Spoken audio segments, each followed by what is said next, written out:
Hey guys, Box and Idea with another pack in time, sponsored by apgames.com. And now that we've managed to survive Fallen Empires and Homelands and not cried from the badness of those sets, we can get to Chronicles, which was the weird sets that almost broke Magic for all time.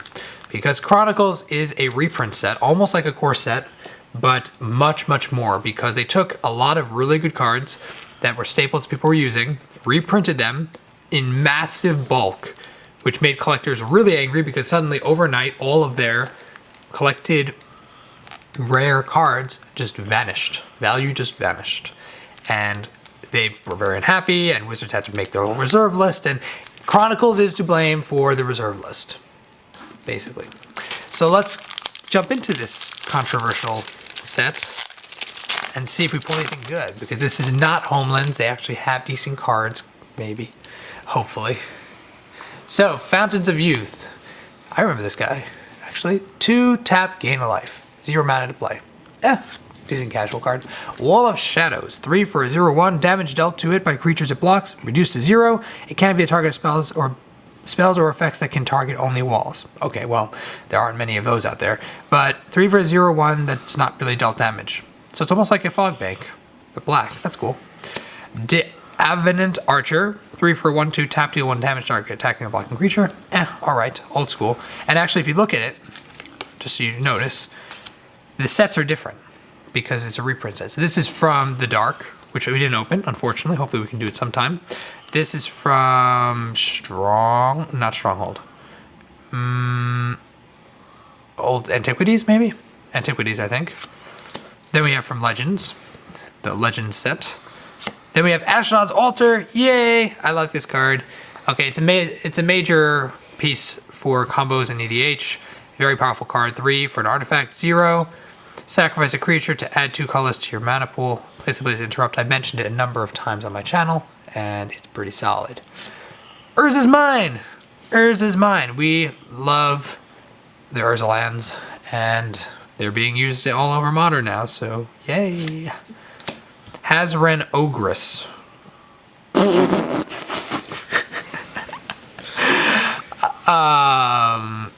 Yeah.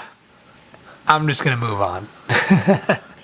Felden's Cane. I actually picked this card out of a binder, but it's for EDH. I was using it in a dredgy self-mill reanimate sort of thing because it's 1, tap it, reshuffle your graveyard into your library, remove this from the game. So it's kind of an anti-elixir of immortality.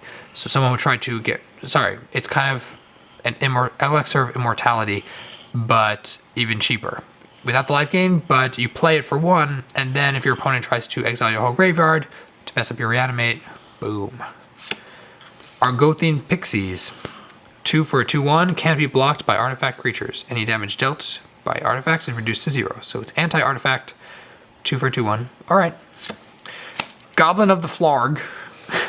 Goblins of the Flarg. 1 for a 1/1 Mountain Walk. If at any time you control any dwarves, bury Goblins of the Flarg. Okay, so lesson for those who don't know. Don't put dwarves in Goblin of the Flarg deck. Okay, it's a top tier deck, so make sure you don't do that for all you new players out there. Ashnod's Transmogrants. We opened this card before. Again, go read The Brothers' War.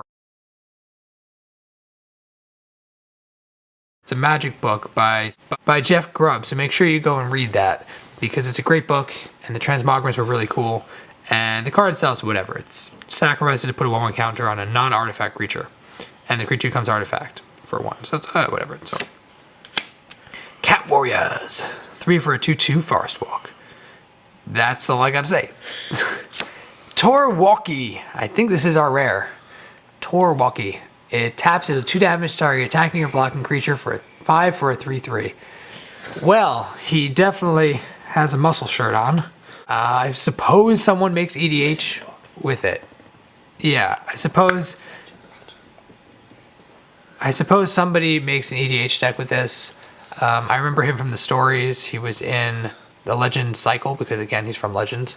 And in the Legends cycle, he was an archer, and his master, Tetsuo, was the first guy who beat Nicobolus. And of course, Nicobolus decided, his comeback was going to be to just annihilate Tetsuo's entire lineage for all time.